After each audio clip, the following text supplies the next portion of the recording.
씨발 년장 잡히면 죽는다.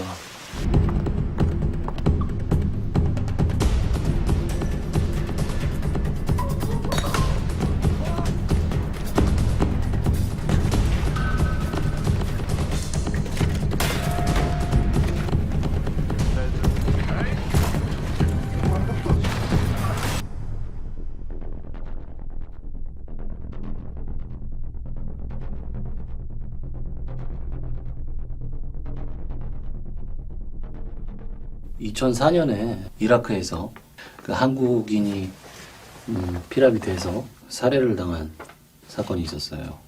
근데 그 사건이 이후에 몇 개월 뒤에 한 연쇄살인 사건에 그 범인이 검거가 됐다는 또 보도가 나서 난리가 났었죠. 아무래도 이 두 가지 사건을 접하고 나서 이 영화를 해야겠다라고 생각을 하게 됐던 것 같아요.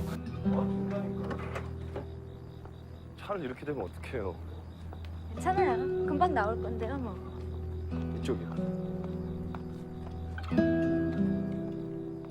두 가지 사건에 어떤 공통점이 있다면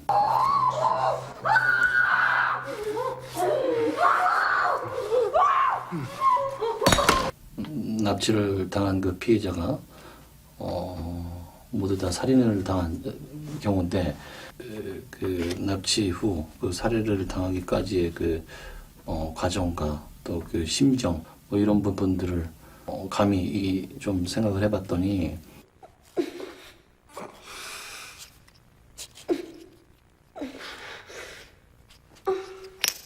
그 살 수 있다라는 어떤 그 기대가 가장 크지 않았을까.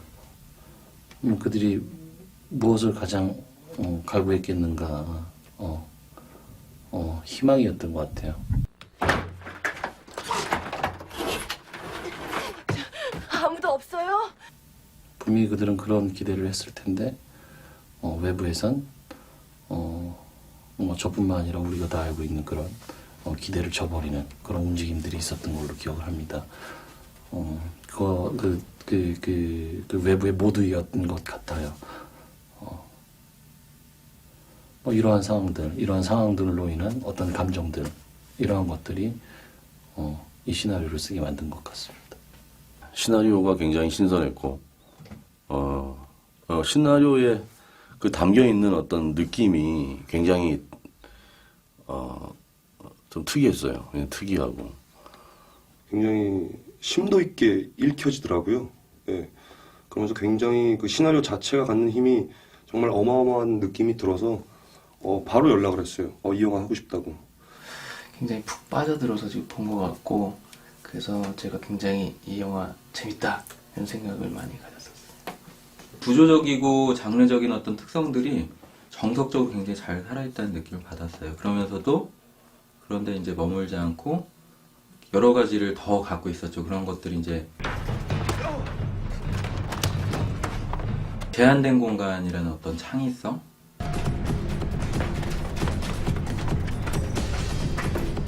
굉장한 속도감, 이런 것들이 이제 많이 느껴졌고,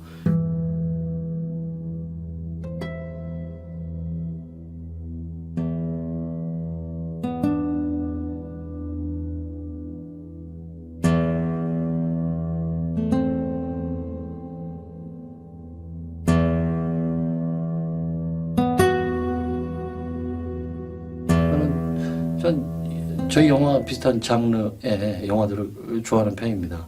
그래서 많이 보곤 하고, 기존의 어떤 스릴러와는 다른 어떤 포맷을 요구를 했죠. 번외의 이야기였으니까. 기존의 그 스릴러물들이라든지 저희 영화 비슷한 뭐 이런 장르의 영화들은 저희와는 다른 플롯을 다루고 있는데, 제가 이야기하고 싶은 부분은 그 외에 위치한 그런 지점들이었죠.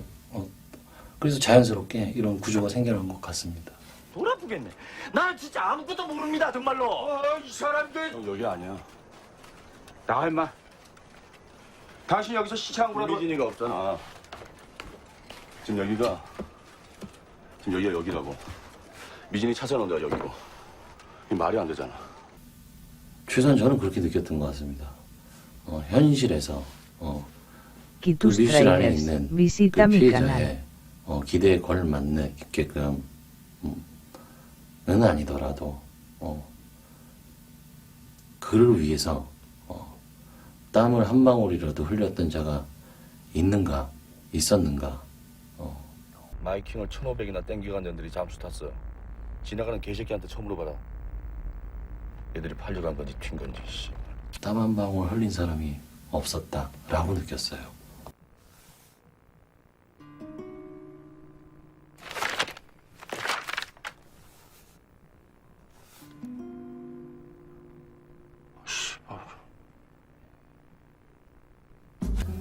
땀방울들을 흘려주는 그 사람이 있었으면 좋겠다라는 바람이 있었고, 그래서 엄중을 한 캐릭터를 생각해낸 것 같습니다.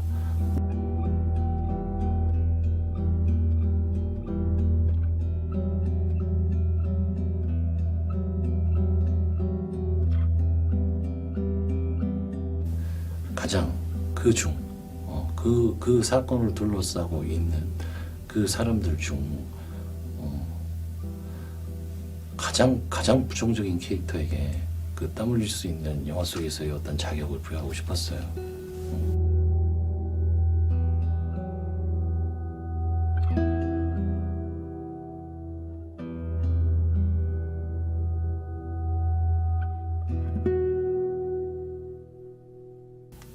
그래야만 될 것 같았고요. 아니요. 지금 여자친구냐? 없어요. 지영민이란 캐릭터에서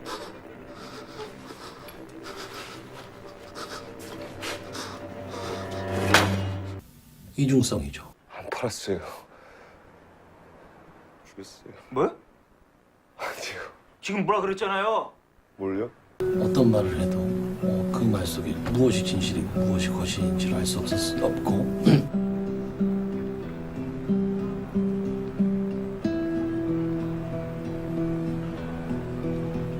그 거리에서 그를 봤을 때 그가 살인자인지 그렇지 않은지 전혀 구분해낼 수 없고, 그리고 그는 이 수많은 집 가운데 분명히 어느 곳에 살고 있을 것이고, 이런 부분들.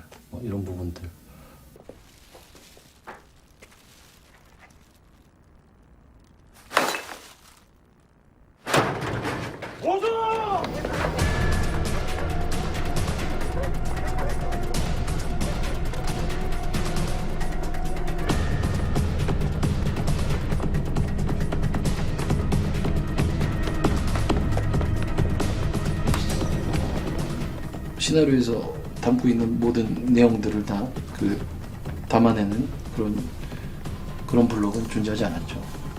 대한민국의 언덕을 형성한 주택가는 다 저희가 찾아 헤맸던 것 같아요. 그것이 어렵겠다라고 판단을 내리고, 그래서 실제로 그 블록은 여러 동네에서 촬영이 됐고요. 추격신을 통해서 하나임을 표현하고자 했죠.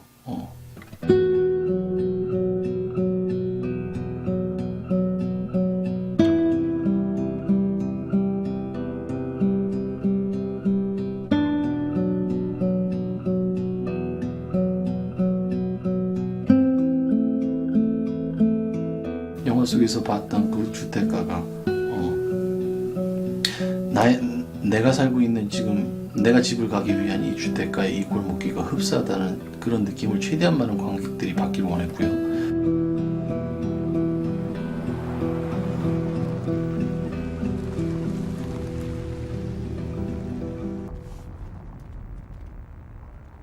그 초소 앞에 그 차가 주차되는 곳은 북어현동이었죠.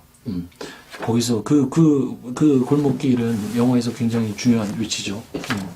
그 어떤 이 관객들이 어떤 그 지도를 머릿속에 생성해내셨는지는 모르겠지만 그 중심이 되는 곳이죠.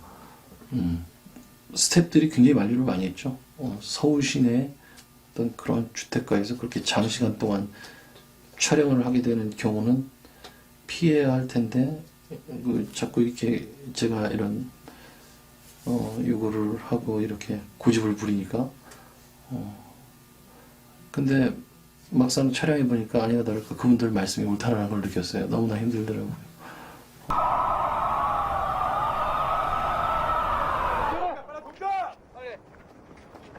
깊이 있는 대로 다 판다. 알았어? 저 안쪽으로. 더 눌러.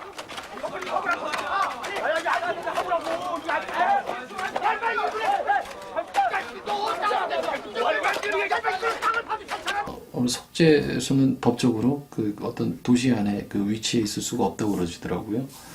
근데 백으로 저는 이 석재소가 이 망원동에 위치한 석재소여야 한다고 생각을 했죠. 당연히 그래야만 하고 서울의 느낌, 도시의 느낌이 잡히는 그런 석재소들이 거의 없었어요. 그래서 영화를 보시면 그 아파트가 백으로 걸리고 이러한데 그래서 그 석재소를 선택을 한 거죠. 근데 아시다시피 곡괭이질을 하고 삽질을 해야 됐기 때문에 흙 바닥이어야 했는데 거기는 그렇지 못했어요. 그래서 더 많은 흙을 붓고 그래서 거기서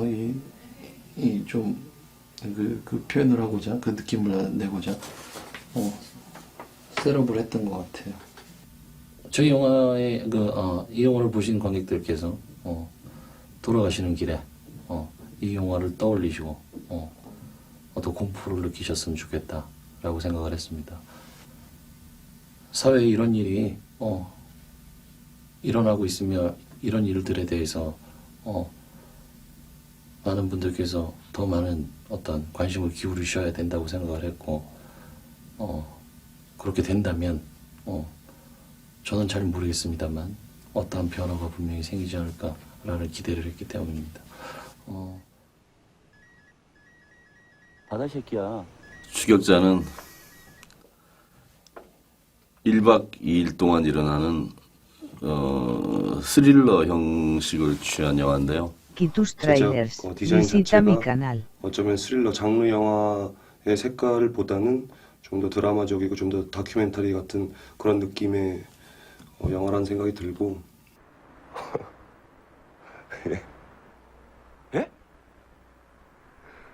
예, 죽였어요.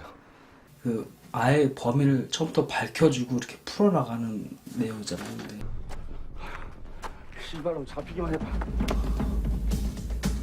한 여자가 실종이 되고 그러면서 알게 된 사실이 한 남자에게 이제 연락이 와서 불려가면 그게 없어진다는 것을 알고 이제 그 범인을 쫓는 하루 동안에 일어나는 이야기입니다.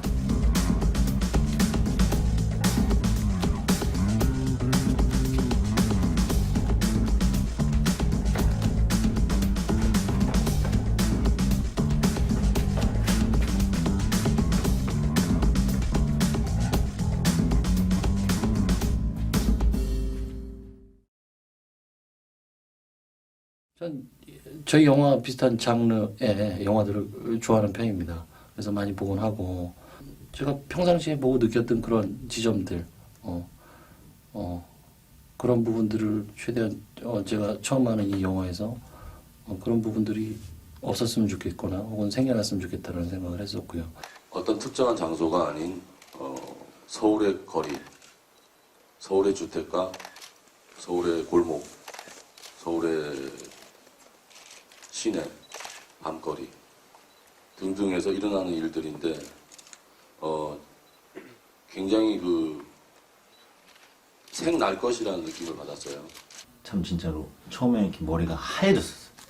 밤신이 너무 많아가지고 조명을 과연 할 수 있을까. 이제 시나리오가 너무 잘 읽혔고 재미가 있었기 때문에 해야지 이런 힘들어도 소화해낼 수 있는 작품이라고 생각을 했었던 것 같아요. 그래서 처음에는 정말 머리가 아무 생각이 안 났어요. 그냥 조명에 대해서 전혀 생각이 없었고 시나리오만 읽었었던 것 같아요.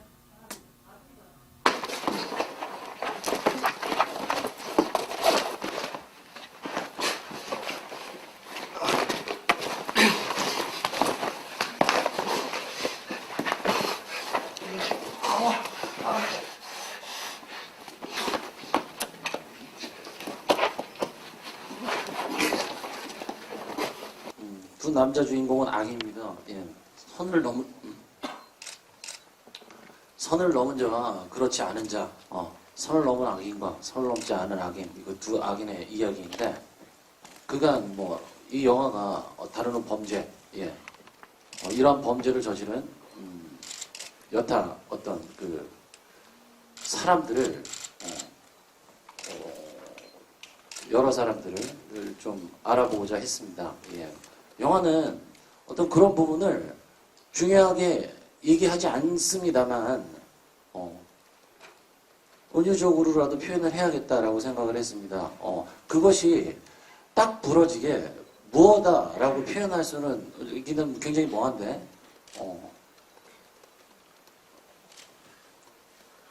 그것의 다름, 그것이 그렇게 다르더라를 표현해보고 싶어서 예, 그런 설정을 하게 됐던 것 같습니다.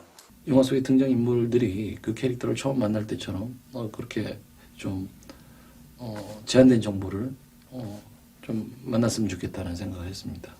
그래서 그들이 영화 속의 그들이 그러하듯 관객 여러분들도 스스로 혹은 상의를 통해서 이 캐릭터에 대해서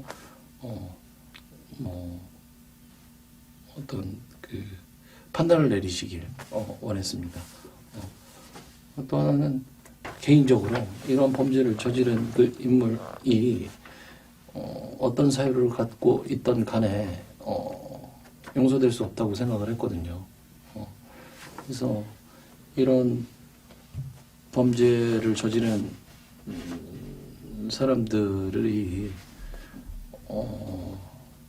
그 개인에겐 나름 그 정당화가 될 수 있을 법한 어떤 동기나 사유들을 영화 안에 넣지 말아야겠다라는 그런 생각들도 했었고요. 지영민 씨, 저 차 누구 차예요? 예? 차요?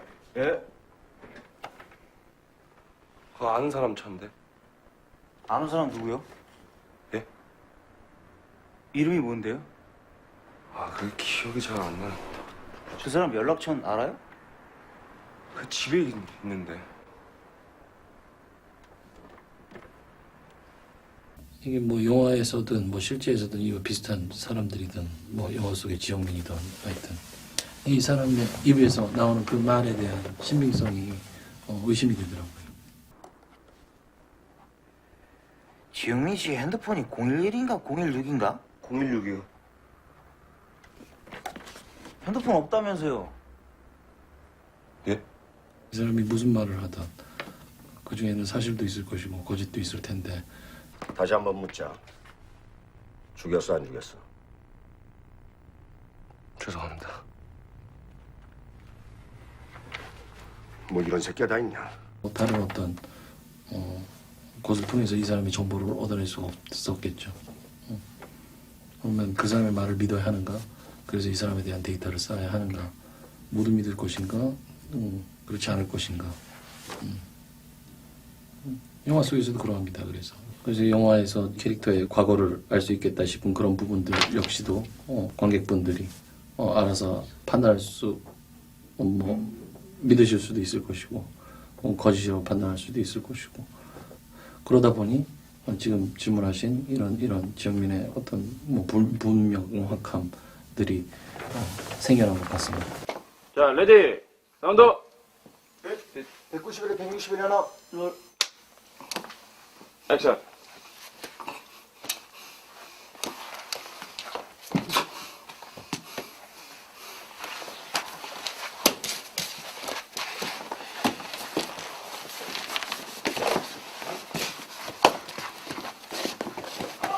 컷. 오케이. 처음에 그 시나리오상에서는 Kitus Trailers, visita mi canal. 그 수족관 속에 그 김민지라는 캐릭터의 그 머리가 담겨 있었는데 그 머리로 그 엄중호라는 남자가 지영민이라는 남자를 이렇게 폭행하는 상황이었어요. 예. 영화는 많은 또 오해를 낳을 수 있는 지점들을 분명히 저희 영화는 갖고 있다라고 생각을 하는데 하루 전날 이렇게 수정을 하게 된 거예요. 그렇게 수정을 하는 과정에서 어떤 도구가 가장 좋을까라는 생각을 했었는데 지금 말씀해 주신 대로 그런 이유 그게 가장 타당성 있는 도구가 되지 않겠는가 생각을 했죠. 그래서 망치를 선택하게 된 것 같습니다. 스타일리시함이죠, 사실은 스타일리시함. 그 스타일리시함과 이제 또 다른 지점에 있는 것들은 이제 속도감이었어요. 그리고 그것과 이제 상반된 지점에 있는 것들이 이제 사실감이라는 느낌이었죠. 사실 스타일리시하다라는 말하고 사실적이다라는 말은 어떻게 보면 조금 다른 지점에 있는 컨셉이기는 한데 어쨌든 그런 것들은 이제 컨셉으로 잡아가기 시작했고 굉장히 빠른 편집들, 그러니까 컷과 컷 사이가 어느 정도 날라가 있는 편집들이죠. 그런 것들이 이제 여러 개의 커트가 붙어서 이제 만들어진 영화를 기대를 했고, 그럼으로써 이제 그런 것들이 수월하게 붙고 또 속도감을 갖기 위해서는 이제 핸들드가 적당하다고 생각해서 들고 찍는 거죠, 카메라를. 그것이 좀 더 사실적인 느낌을 전달해 줄 수 있으리라 생각해서 그랬고, 이것이 최대한 실제 사건처럼 보였으면 좋겠다라는 점이었고, 그리고 뭐 사실적인 느낌, 그것을 최대화시키고자 노력했었습니다. 서울 시내의 그런 느낌을 가지고 갔으면 좋겠다라는 생각이 거의 일치를 했었던 것 같아요. 딱 힌트를 얻은 게 가로등이었었어요. 제가 뭐 광량이나 이런 건 안 나오겠지만 그 필름에 맞는 광량을 찾기 위해서 우리가 청계천을 진짜 많이 돌아다녔던 것 같아요. 추격하는 그다음에 그 초소 있는 이런 골목들은 가로등도 달고, 나홍진 감독님이 좀 굉장히 이 영상에 대해서 굉장히 민감해요. 그래서 풀이 때, 그다음 뭐 현장에서, 그리고 색 보정하면서도 굉장히 많이 서로 상의를 많이 해서 했었던 것 같아요. 컨셉은 그 감독님과 굉장히 많은 상의를 나눴는데요. 처음에는 우리가 어떤 장르적인 어떤 스릴러 영화인가 싶었는데, 감독님이 이 영화는 철저하게 다큐멘터리 같은 느낌으로 좀 해달라 했기 때문에 음악 작업을 하다가 한번 엎은 적이 있어요, 저희가. 그러면은 이 영화가 결국은 그래도 장르 영화인데 어느 시점에서부터 그 장르 음악, 영화적인 음악으로 가야 되는가, 그래서 감독님이랑 굉장히 많이 상의를 했어요. 내 말이 맞지? 응? 섹스를 하고 싶은데 몸은 말을 안 듣고. 그래서 여자애들은 이거 뭐하냐 또 들어.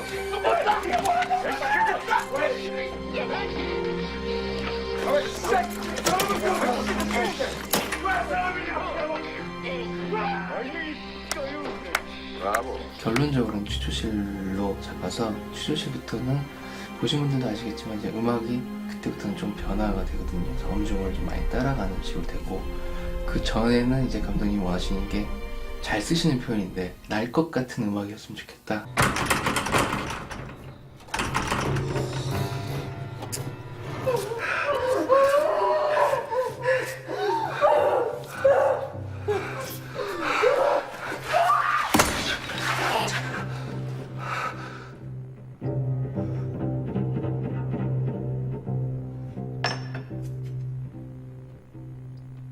과연 날 것 같은 게 무엇인가, 그 답을 찾으려고 굉장히 노력을 했었어요. 그래서 그 첼로나 뭐 피아노 같은 그런 것들을 많이 사용을 해서 음악을 컨셉을 잡았습니다. 선배님 어떠세요? 좋아요. 저도 좋아요. 좋은데, 자, 이 느낌 하나만 더 해줄게요. 자, 탕탕탕탕 쾅. 이 느낌을 밖에 있는 형사분들이 느껴주셨으면 좋겠어요. 조용한, 갑자기 조용해지니까 그건 인지한 거다. 막 우당탕탕 소리가 나다가, 자, 손으로 셉시다.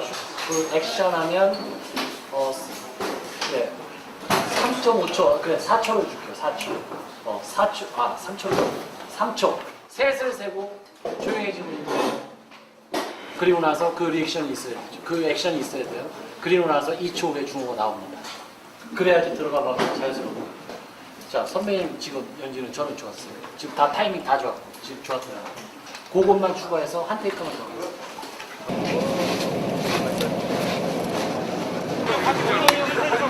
하겠습니다. 둘만 따라가. 빨리 막어. 한 명, 아니 됐어. 한 명만 더. 그치?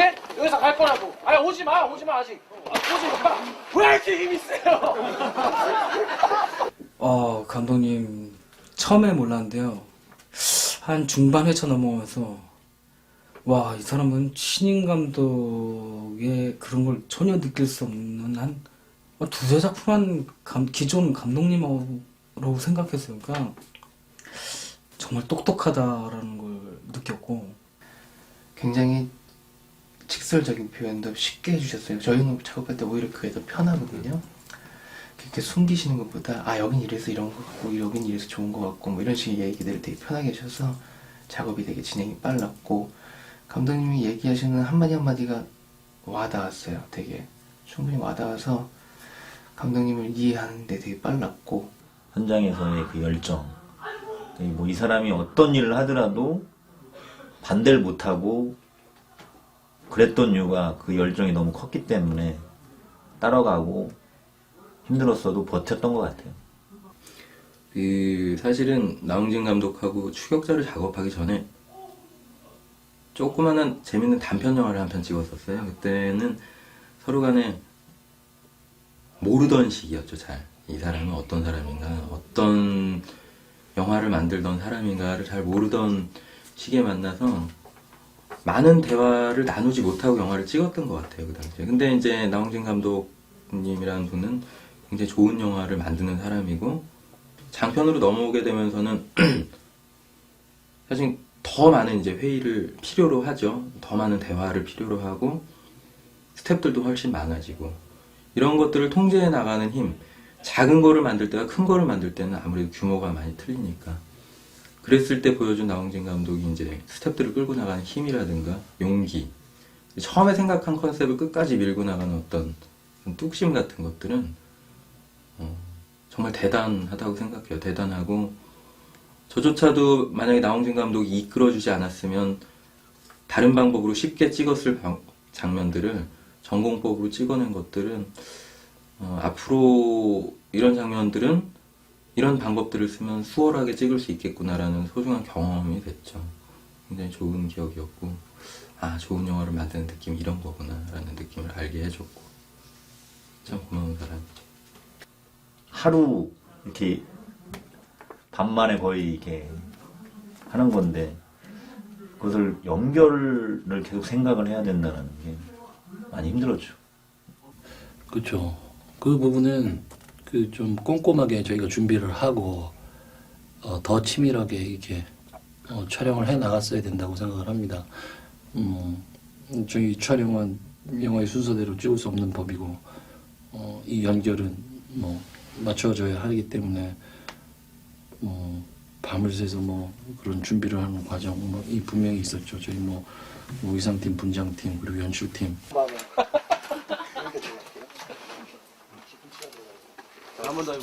그런 부분들은 그런 그 저희 스태프들의 그런 어떤 그 준비를 통해서 이렇게 해나갈 수 있었죠. 네. 뭐 사실 처음에 말씀은 그렇게 드렸지만 이런 방법 외에 좀 더 뭐 어떻게 어떤 방법이 있을 수 있었을까 생각을 해본다면 또 다른 방법이 뭐가 있겠는가 싶은 뭐 특별히 생각나는 건 없습니다.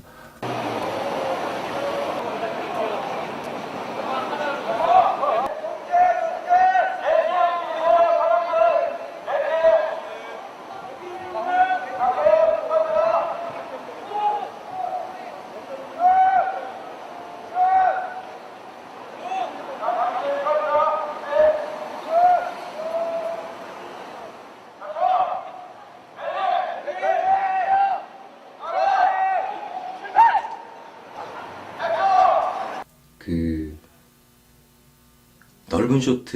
넓은 쇼트가 각 방향으로 이어지게 되면 뭐 통제라든가 비장면도 많은데 비를 또 다 뿌려야 되고 하는 그런 어떤 굉장히 힘든 것들이 많았죠. 그런 면에서는. 그러면서 실제로 많은 회차를 또 찍었고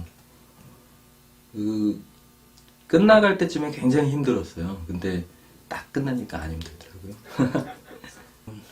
너무 밤을 많이 샜다는 게 정말 모든 스태프들이 다 고생을 했는데 다 거기에 지치지 않고 다 같이 이렇게 살아남았다는 게 버티고 했다는 게 참 지금까지 그 뭐라고 그래야 되지? 보람이라고 해야 될 것 같아요. 예.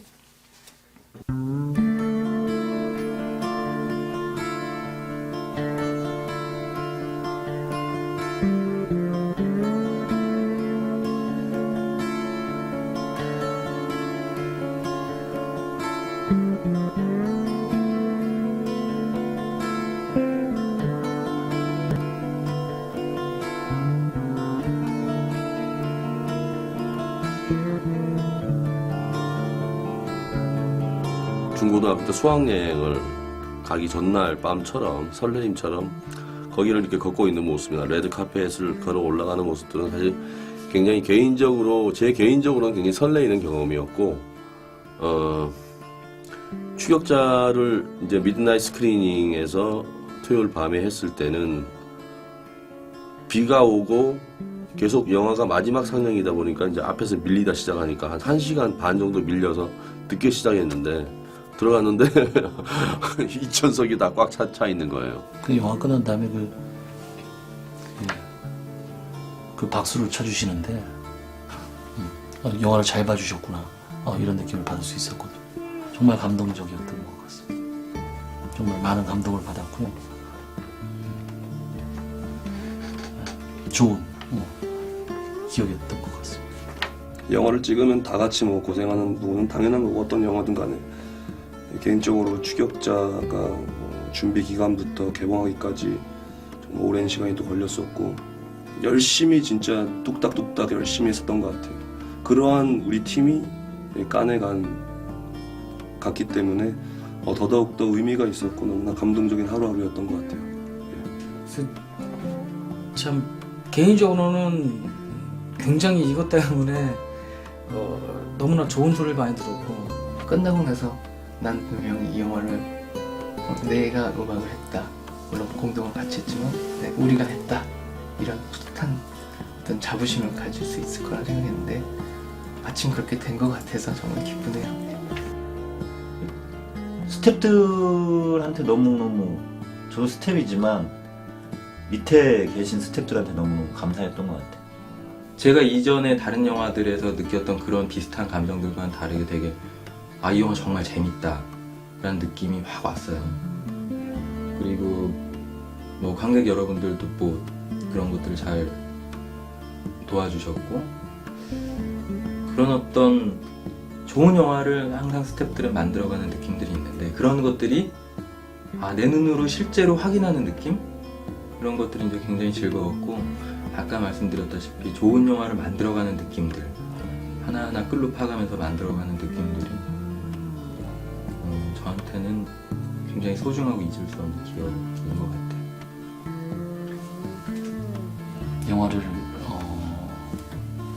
영화가 이렇게까지 이런 결과까지 나타나리라고 상상해본 적도 없었는데 저희 영화가 이런 시대에 이런 관객분들과 만날 수 있게 됐다는 건 저에게 있어서 굉장히 큰 행운이었다고 생각하고 진심으로 감사하게 생각합니다. 정말 열심히 달렸던 것 같고 함께 달려주신 배우분들과 스태프분들께 진심으로 감사드리고요.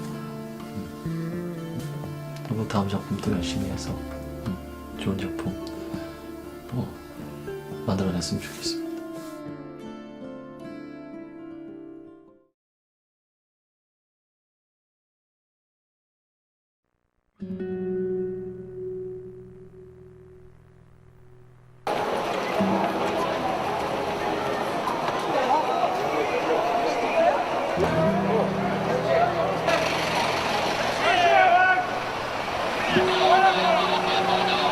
굉장히 복잡하고 넓은 공간에 누군지도 모를 만한 사람들이 얽혀 있고, 그곳에 보니 주목할 만한 차가 있네. 그 차에서 어떤 여자가 내리네. 그리고 알 수 없는 남자가 접근했고, 그 둘은 마치 아는 사이같이 차를 타고 떠나죠. 실제로 그 망원역 사거리를 차를 옆으로 계속 팔로우를 하는 것은 굉장히 좀 힘들게 찍긴 했는데요. 힘들게 찍은 만큼 또 잘 나온 것 같아서 기분이 좋네요. 저희가 많이 어떤 음색을 가야 되는가를 고민을 많이 했다가 기타 소리를 굉장히 좋아하신다는 걸 알았어요. 그래서 기타를 가지고 그러면 이 음악을 표현해보자, 영어로 표현해보자. 그래서 기타를 컨셉을 잡고서 갔는데 그래서 어떤 감정이 막 설명적이지 않고 어떤 관객들한테 어떤 답을 얻을 수 있도록 던져주는 그런 음악의 컨셉으로 가자. 그래서 잡은 음악이었고요. 어느 순간 캅을 틀어서 위로 올라가니까 Kitus 갑자기 Trailers. 굉장히 조용한 Visita mi canal. 주택가가 나온다. 골목으로 사라집니다. 그러면 디졸브가 되면서 비 오는 낮으로 그 골목길의 상황이 바뀌죠.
이제 그 풀샷, 비 오는 그 풀샷을 촬영하려고 했는데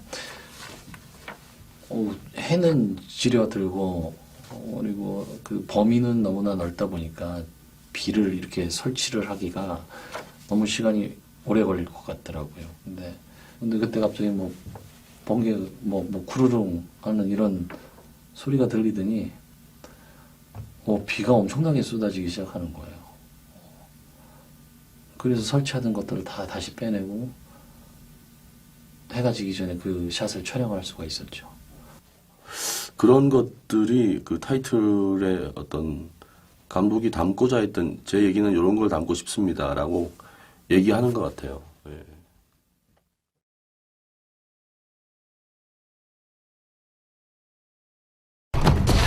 폭주 힘들었죠. 아주 괴로웠거든. 에너지 열정적이고 뜀박질 정말 힘들거든요. 죽여달라.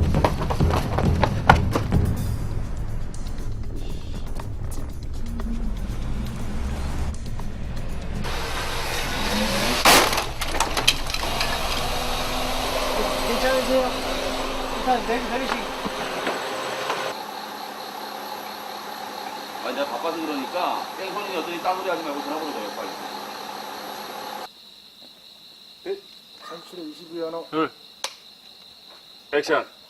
아저씨, 괜찮아요. 예?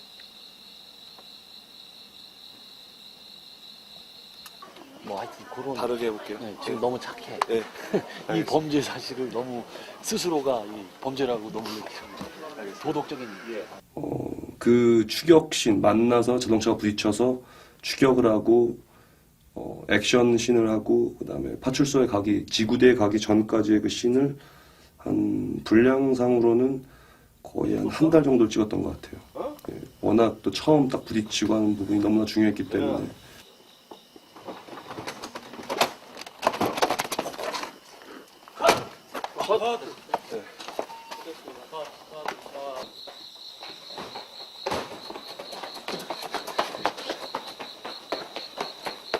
이제 가장 이 시나리오에서 매력 중에 Visita mi 하나 canal. 스타일적인 어떤 매력을 느낀 게 바로 그 추격신이었거든요. 읽으면서 이렇게.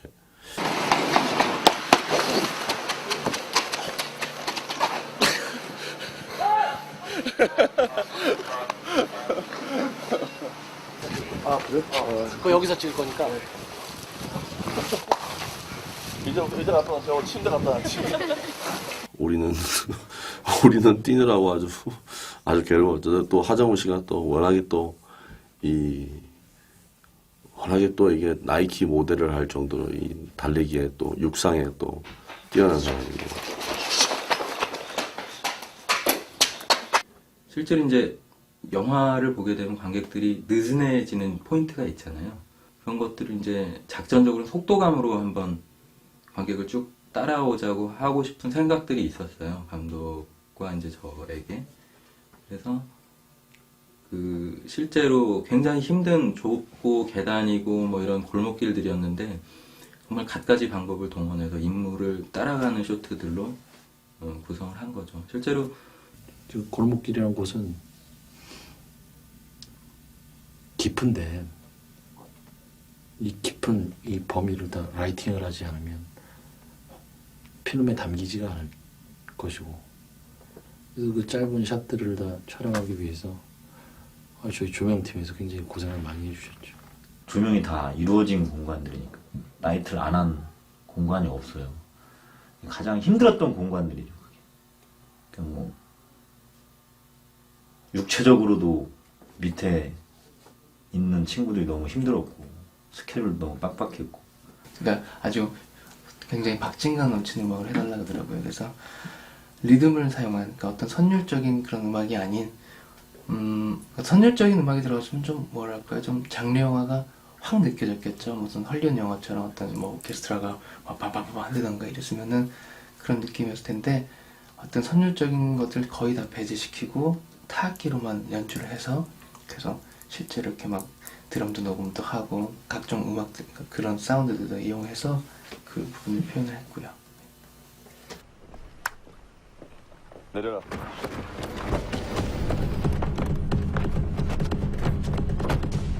저는 모니터를 보고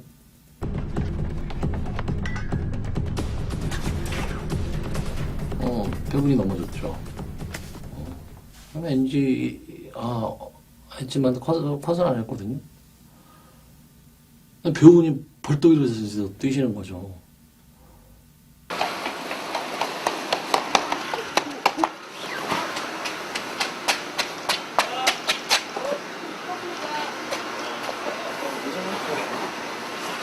안 쓸렸어요? 틀렸지. 뭐 손도 그렇고 막 다 이렇게 막 까지셨다고 다치셨더라고요.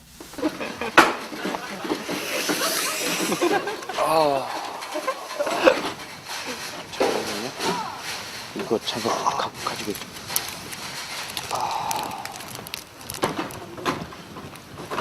잘 필요하신 거예요? 모니터를 계속 보시면서 그냥 보시더라고요. 어이가 없어가지고 왜 계속 뛰셨어요? 그랬더니 아니 감독님이 컷을 안 하셨잖아요. 이런 얘기를 하더라고요.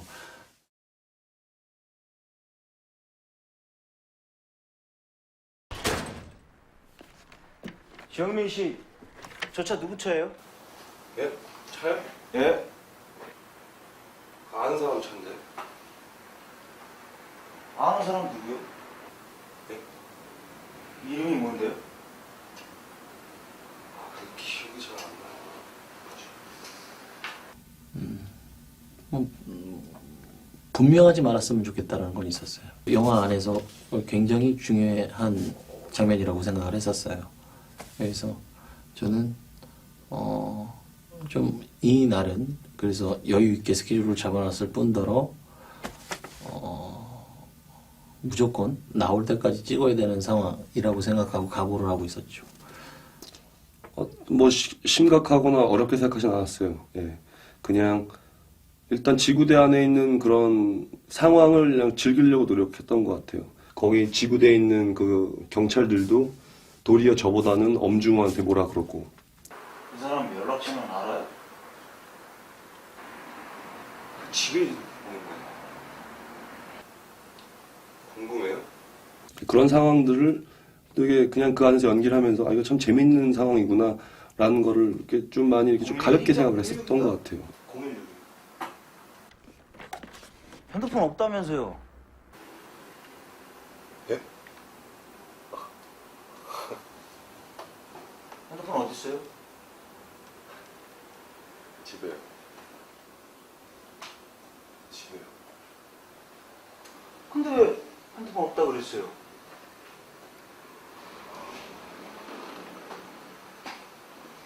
번호 불러봐요. 488로 맞죠? 가볍기 때문에 도리어 다른 앞뒤에 씬들이 붙었을 때 아마 관객들은 그 장면이 도리어 더 어떤 좀 강렬한 느낌을 받지 않았을까라는 생각이 들었어요. 왜? 아니요. 지금 뭐라 그랬잖아요. 뭘요? 죽였다 그랬잖아요.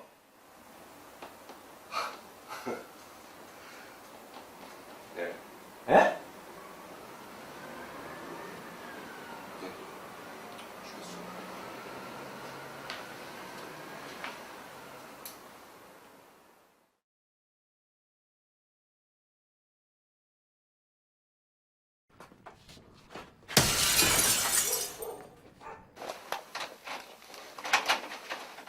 저거 뭐야 저거? 아 놀래라. 야 임마 뭐야 안에 있으면 임마 있다고 얘기를 해야지 임마. 112죠? 여기 이상한 사람들이 유리창 깨고 들어와요. 마포구 삼수대 21-15번지요. 미진의 딸은 굉장히 중요한 역할을 하고 있죠. 엄중호와 함께 그 동행을 하면서 그 장면은 뭐 이러한 새로운 시작점이죠.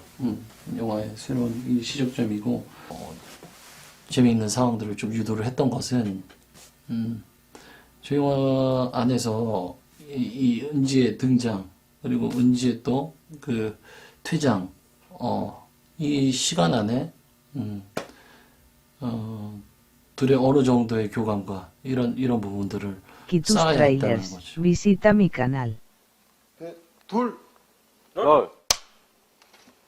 액션.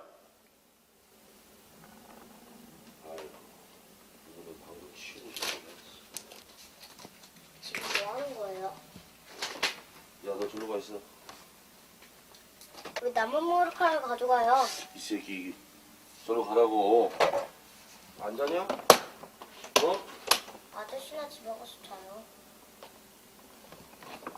지혜비 닮아가지고. 우리 엄마가 왜요? 이 새끼가 다 됐거든요.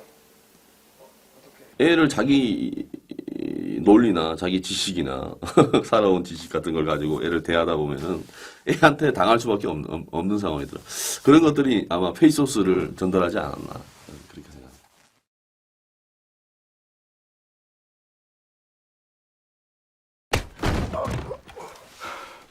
김희진이 어디 있어? 그런 여자 못 본다고요. 알려주세요. 정말 몰라요. 알려주세요. 지영민이라는 그것은 곧 지영민이라는 캐릭터를 영화 안에서 계속 만들어가는 장치를 하고 있다고 생각을 해요. 영화 속에서 이제 그 직업이 석공으로 이제 설정이 되어 있는데 어떤 오더를 받고 그리고 그것을 디자인하기 위해서 스케치를 한 그림들이었다. 뭐 이런 설정이었습니다. 뭐 이것을 보고 주호는 그렇게 생각을 하지 못하도록 그 그림들에는 어떤 여성을 느끼게끔 이게 어떤 여성의 어떤 그 범행 후에 그 이미지들처럼 느껴지게끔 그런 부분을 그렇게 배치를 했으면 좋겠다라고 생각을 했었죠. 그 벽화의 부분의 음악이 사실은 조금 과하게 표현되어 있는데 감독님이 처음에 그 부분의 음악이 좀 세지 않느냐. 근데 저는 이제 그걸 가지고 취조실부터는 이제 이거를 영화를 좀 관객들이 좀 뭐랄까 친절하게 이끌어줄 필요가 있을 것 같다는 생각에 그 부분의 음악은 좀 약간 오케스트라 녹음을 해서 좀 약간 세게 갔었어요. 그래서 그래서 뭐 벽화에 어떤 의미를 둔다기보다는 어떤 지영민이라는 캐릭터를 관객들한테 느낄 수 있도록 하기 위해서 그런 음악을 사용했고요. 별의별 공구가 다 들어있었는데 무슨 공구? 그게 공구요. 정명방, 도장. 어디로 간다는 말도 없었어?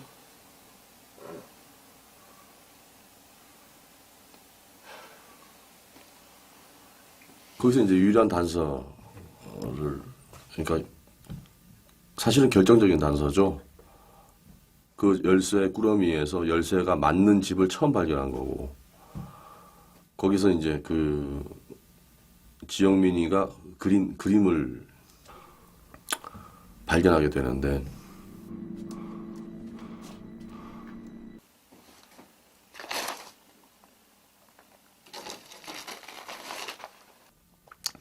그때까지도 그 그림을 발견하긴 했어도 그때까지도 아마 그걸 어떻게 뭐 거의 콜럼보에 가까운 추리력으로 이 인물이 살해를 했을 것이다라고까지는 못 갔을 것 같고, 그래도 전직이 형사였기 때문에 단순한 놈이 아니다라는 느낌이 들었을 것 같아요.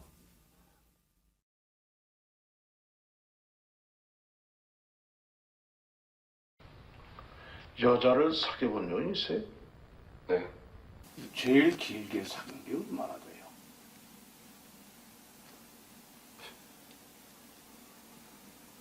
한 1년 정도? 1년 정도라. 그 1년 정도면 말이야. 섹스도 해봤겠네.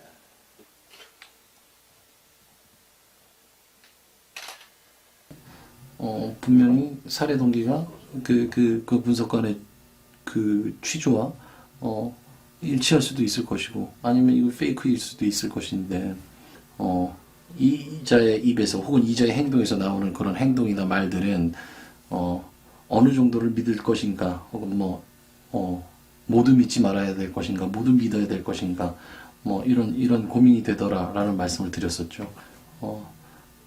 그래서 이런 상황을 마련을 했던 것 같습니다. 지영민 씨? 여자하고 섹스를 해본 적이 없어요? 그게 왜 궁금한 거야? 너 말이야, 어렸을 때 집에서 말이야. 그렇죠. 그거 왜 궁금한 거야? 이제 풀려나기 직전에 마지막에 이제 그러한 씬인데, 어떤 의미에서 정리를 해주는 씬인데, 제가 처음에 들었던 생각은 지영민이가 이렇게 한 사람이 밤을 새고 많은 사람한테 시달리고 얻어맞고 얻어터지고 하면서 밤을 새고 이제 사람을 또 이제 취조실에서 만났는데 정말 하기 싫겠다, 정말 힘들겠다, 피곤하겠다, 그것만 생각했어요. 피곤하다만 생각했어요. 얘기하기 귀찮다. 예. 정을 네 성기로 생각하고, 정을 여자들 머리에 때려 박을 때 그 쾌감, 그 쾌감 때문에 여자들을 죽인 거잖아. 그건 하나도 그런 거 아니야. 그래서 그런 거 아니라고요. 컷!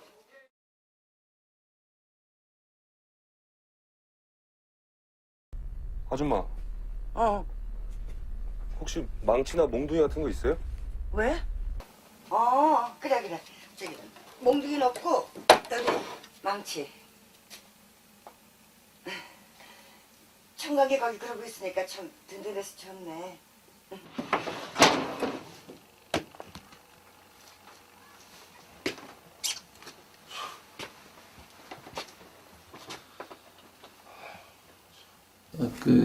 김희진을 살릴 수도 있지 않았느냐, 이런 말씀 많이 들었고요. 여차저차 해서 살해된 한 여자를 둘러싼 사람들의 이야기, 그리고 시간, 이런 표현을 한 적이 있었는데,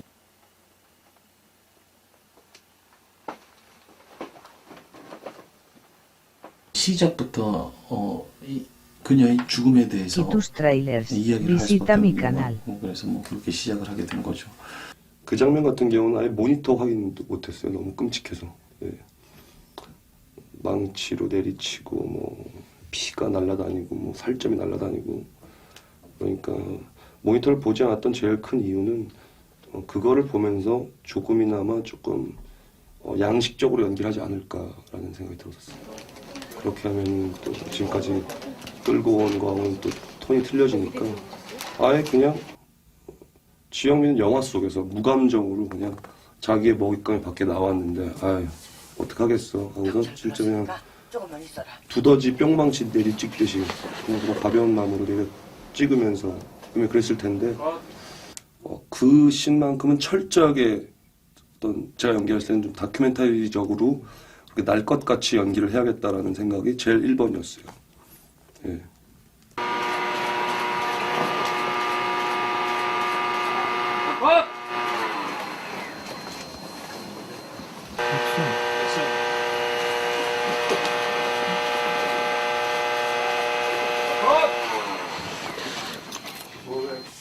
그러니까 이 장면은 그 우려하시는 분들도 많았죠. 이게 살해를 당한다는 것만으로도 어떤 영화에 관련된 분들께서 많은 우려를 하셨을 텐데 그것에 대한 또 묘사가 들어간다고 하니 또 걱정하시는 분들이 많았을 수밖에 없죠.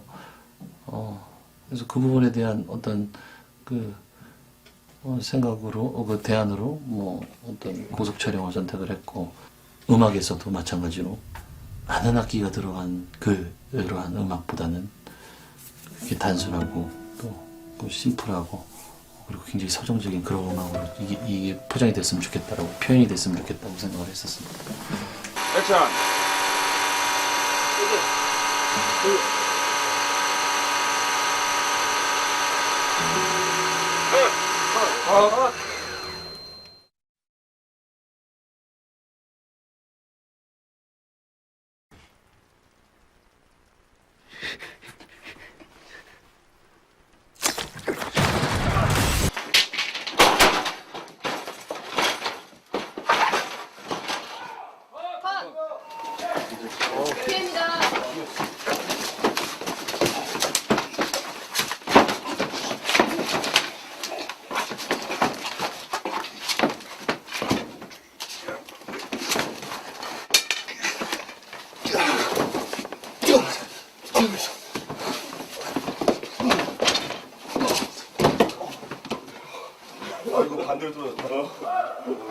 배우분들이든 스태프분들이든 어떤 날것의 느낌이 그리고 동물적인 느낌들이 났으면 좋겠다, 많이 담겨 있었으면 좋겠다라는 그 말씀들을 많이 드리곤 했습니다.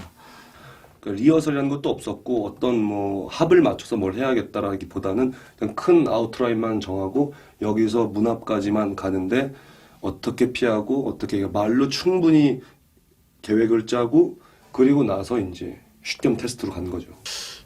참 그 하정우 씨랑 정말 합이 잘 맞나 봐요. 저랑 그 앙상블이 정말 잘 맞아가지고 두 사람 다 뭐 한 번도 다친 데가 없고 뭐 그렇게 해서 아주 그 안 다치고 끝나서 일단 다행이고.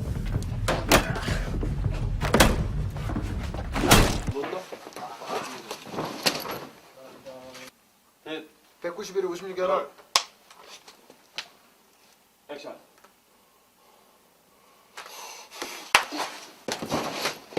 컷! 알겠습니다.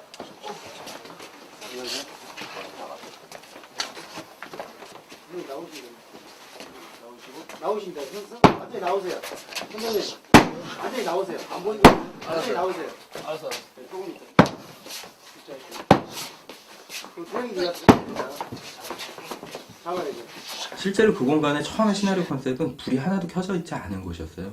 그리고 이제 어항에서 나오는 그 라이트만 가지고 이제 조명이 되는 건데, 저희 컨셉은 굉장히 어두운 가운데 보이지 않는 두 남자 사투를 벌인다라는 어떤 굉장히 좀 원시적인 느낌을 좀 주고 싶었고, 대부분의 그런 스릴러들이 산막에 가서 주인공과 악당이 결투를 하게 되면 뻔한 결말이 나잖아요. 그래서 그 뻔함보다는 조금 더 모험적인 선택을 좀 하고 싶었어요. 그래서 굉장히 어둡고 원초적인 장면이 찍히게 된 것 같아요.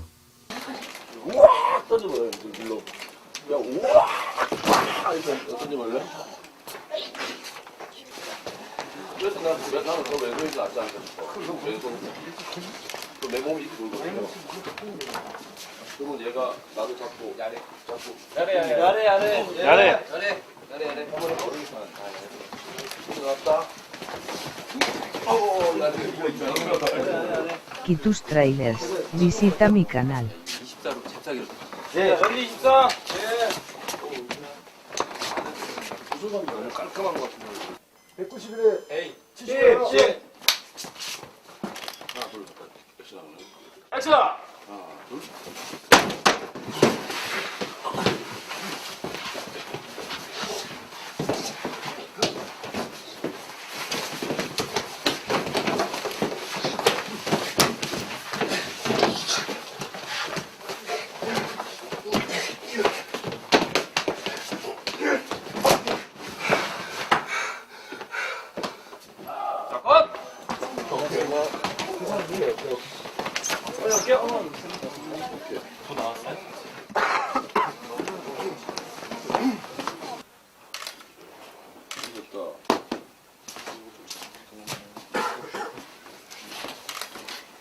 이거 과거를 없어 이거. 저 거죠. 영화를 본 조명 관계자들은 왜 저렇게 언더로 나이트가 부족했냐 뭐 이런 말들을 하는데 블랙천 반사의 느낌이어서 그렇게 쫙 가라앉는 이런 조명이 됐던 것 같아요. 오히려 저한테는 참 좋은 경험이었고 새로운 시도라는 거에 대해서 참 저한테는 플러스가 많이 됐던 조명을 하면서 그런 공간이었던 것 같아요.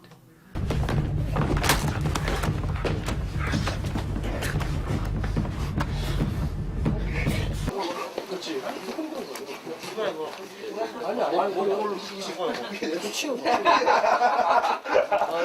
살짝만. 장난감 안 뺏기려고. 잘못 쓸것 같은데? 여기 여기서 묘한 거 이런 게 있으면 좋을 것 같은데.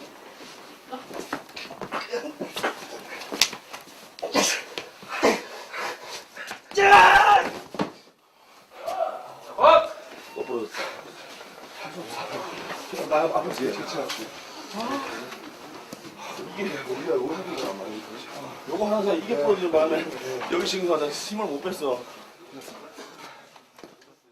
김윤석 선배님 같은 경우는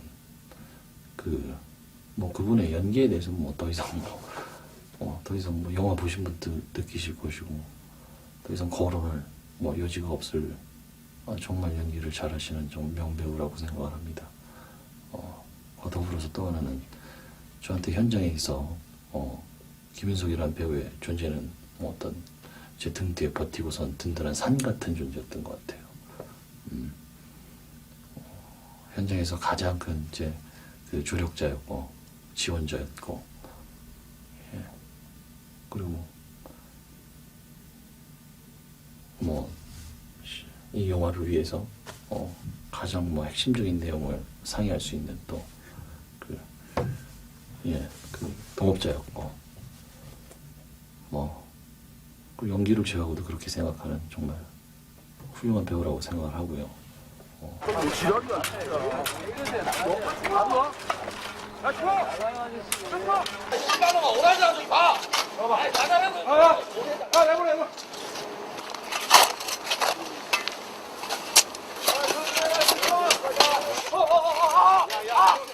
왜 그래? 야 뭐해 이 새끼 사모 미쳤어?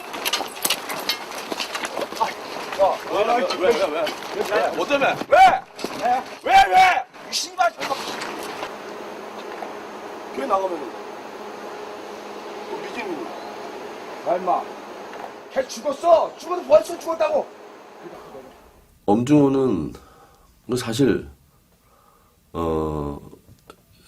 특별하게 설정을 하지 않았고, 이제 사람이 이제 이렇게 어른이 되다 보면은, 그러니까 위법한 짓을 저지르지 않는 어른은 거의 없다고 보는 게 상식이고, 그 상태에서 그냥 좀 더 위법을 적법한 일을 덜 하는 사람이다라고 생각을 했고, 그러니까 적당히 지저분하고 적당히 치사하고 적당히 이기적인 인물, 약간 폭력적인. 텔레비 꺼 씨발놈아. 전직 형사였고, 형사를 하면서 비리에 연루돼서 이제 잘리고 지금은 이제 소위 말하는 여자를 이제 그 매춘행위를 시켜서 장사를 하는 사람이다 보니까 분명히 주위에 폭력으로 해결돼야 될 일들, 뭐 소위 말하는 깡으로 버텨야 될 일들이 상황이 많이 생기는 인물이기 때문에 이 친구의 일을 해결하는 방식이나 사람을 대하는 방식은 굉장히 저돌적이고 이기적이고. 그럼 너도 그년들처럼 도망가는 중이야? 왜 그래요, 오빠? 좋은 말 할 때 일 나가라. 욕 쳐도먹고 질질 짜지 말고. 거칠고. 말 안 해? 어딨냐고! 자기중심적인 그런 인물일 거다라는 정도만 설정을 했어요. 예. 야, 빨리! 뭐 하는 거야? 야, 잡아줘! 야, 이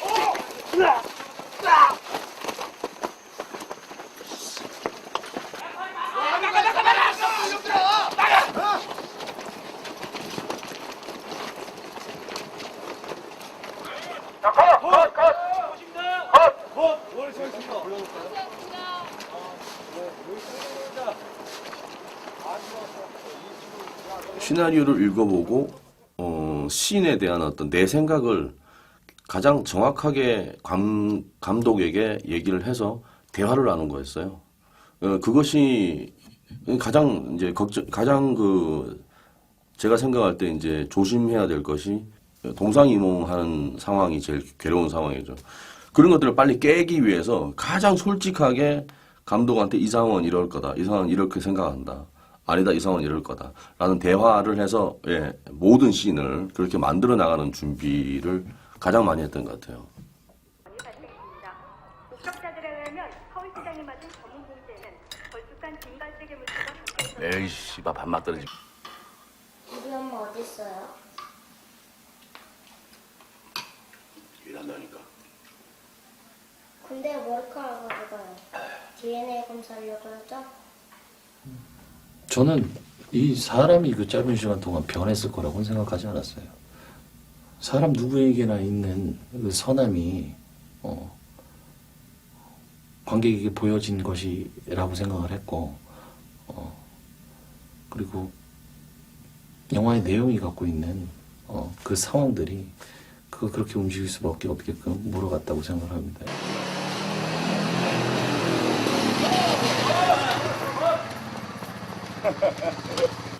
처음에 데리고 다니고 싶은 마음이 없죠. 그래서 이제 그 중호가 이제 동생 수하로 두고 있는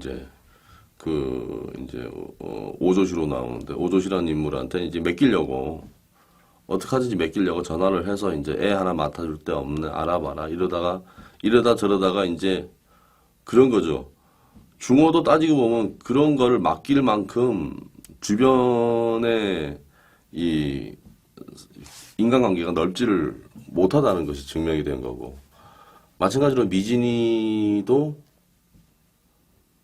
그런 일을 하는 사람들이 정말 힘들 때 딸 하나 맡길 수 있을 만큼의 인간관계도 안 된다라는 거, 그게 좀 이렇게 내포되어 있는 것 같아요.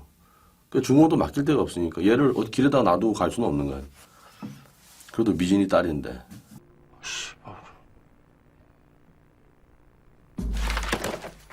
미진이 어디로 갔어? 망원동이요. 맞네. 그 새끼네. 그 새끼 파는 거네. 예? 난데 너 얘 아니로만 대답해. 너 지금 그 새끼하고 같이 있어?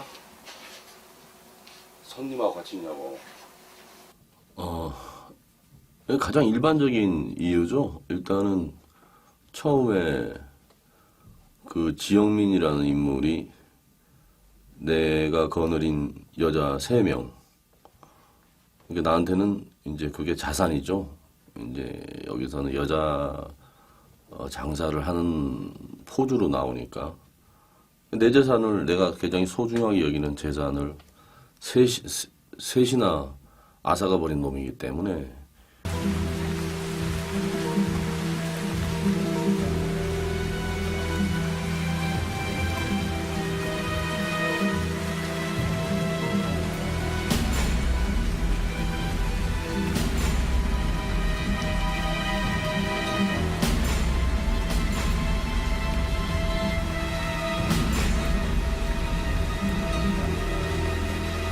알고 봤더니 그것이 아니라 어쩌면 정말 중호의 머릿속에는 정말 어쩌면은 얘가 지금 이렇게 횡설수설하는 얘기들 중에서 사실인 얘기가 몇 개라도 나온다면 정말 끔찍한 일이 일어난 거다라는 그런 불안감이 하나둘씩 이제 엄습하기 시작하고 점점 그것이 사실로 다가오고 그러면서 이제 목적이 바뀐 거죠. 처음에는 내가 잃어버린 돈을 회수하기, 내 재산을 회수하기 위해서 하다가 나중에는 이제 이 모든 것들을 철저히 유린당하죠. 중호는. 그 유린당한 대상을 향해서 이제는 복수의 칼을 가게 되고 연민과 죄책감은 없었다면 중호와 영민은 다른 점을 찾을 수가 없겠죠. 분명히 중호는 영민과 다르게 연민과 죄책감과 사회적인 관계를 유지하고 그나마 아슬아슬하게 유지하고 있는 인간이라는 이름을 가진 사람이기 때문에 아마 그런 점이 한용우 씨 같은 경우는 그 어떤 그 천성적인 그런 어떤 그런 힘이 있는 분이다라고 생각이 들었어요. 아마 그 타고났다라는 그런 느낌들. 항상 열려 있고 어떤 형체가 없는 사람 같은 느낌.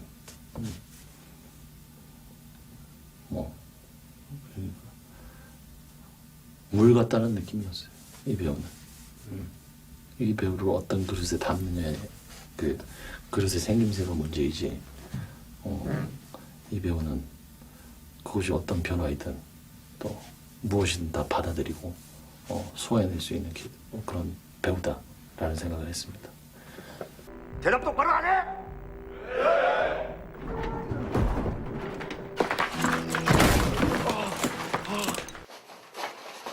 네. 127을 이해하라. 액션!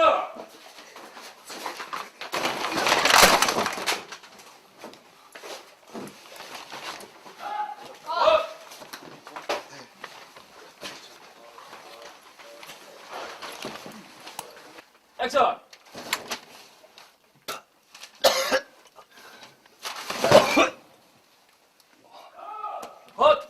그렇습니다. 유영민이라는 인물은 그러한 범행을 저지르는 그런 사람들을 보면은 일단 공통적인 부분이 있는 것 같아요. 일단 뭐 여러 가지겠죠. 불우한 가정 환경, 그다음에 두 번째는 어떤 그렇게 자란 방치를 시키는 사회에서, 그러니까 어떤 교육 환경이나 이런 것에서 그냥 그들을 그냥 무시해버리고 방치시켜 놓고 이제 그러한 어떤 성장 배경이라든지 가정 환경이라든지 그러한 것들이 어쩌면 그 사람들을 더더욱더 그런 식으로 몰아가는 것 같아요. 그런 것들은 일단 영화 시작하기 전에 감독님한테 한국의 연쇄살인범들, 그런 비슷한 유형의 범행을 저질렀던 사람들이 소개를 하는 어떤 그런 책을 통해서 알게 된 사실인데, 너무나 다들 비슷한 공통점을 갖고 있더라고요. 예. 그래서 지영민도 그런 식으로 형성이 돼서 그런 일들을 만들지 않았나라는 생각이 들어요. 앉아.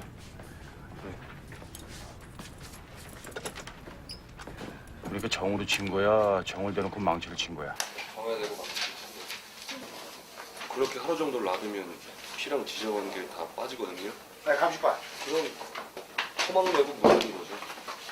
원래 아이들이 너무나 그런 죄책감이나 어떤 그런 생각 없이 곤충들을 잡아서 죽이고 뭐 그런 거 있잖아요. 뭐 병아리 사갖고 집에 가서 고층 아파트에서 날려보기도 하고 그런 순수함에서 묻어나오는 어떤 악마적인 그런 것들이 아닌가라는 생각이 들었었어요. 그러면서 지영민도 어떤 인간관계도 없고 어떤 나이는 육체적인 나이, 신체적인 나이는 먹어가지만 어떤 정신적인 나이가 성숙이 사회성이 전혀 없기 때문에 아마도 그런 식으로 순수하게 자기가 하는 것들을 죄책감 없이 하지 않았나라는 생각이 들어요.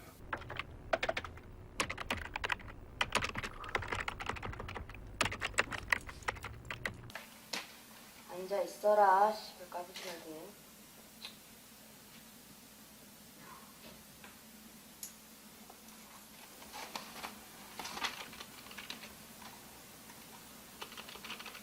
향수 안 뿌렸네요. 생리하시나 봐. 냄새가 비린. 초반에 범인이 지영미다라는 것이 노출되기 때문에 이제 끝까지 끌고 갈 수 있는 힘이 무엇일까에 대해서 고민을 많이 했었어요.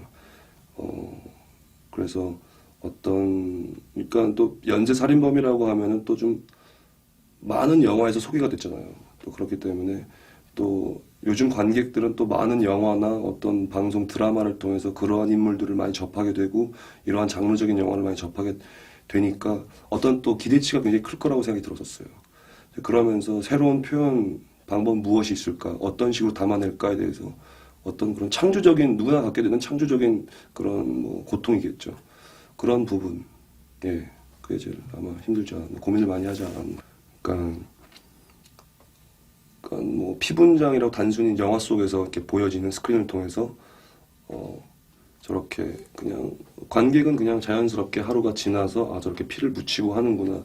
하지만 엄청난 확인 작업과 정말 그 연결을 맞추기 위해서 16장의 사진을 각 부위별로 그것도 매일 촬영이 끝나면 그거를 찍고 그 다음날 촬영을 시작할 때 2시간이 넘는 시간을 또 분장하는데 할애를 하고 또 분장을 받는 배우의 입장으로서는 날씨 여건이나 이런 것들이 뭐 여름부터 겨울까지 찍었기 때문에 여름엔 너무나 더웠었고 그때 땀이 너무나 쉬이 나기 때문에 그런 피분장이 계속 지워지고 하기 때문에 계속 그걸 연결을 시켜야 되고 또 겨울엔 너무나 또 춥기 때문에 땀이 도리어 이제 너무나 또 춥게 느껴져서 그런 것들이 아마 좀 많이 힘들고 그런 분장팀, 의상팀 많이 고생하지 않았나라는 생각이 들어요.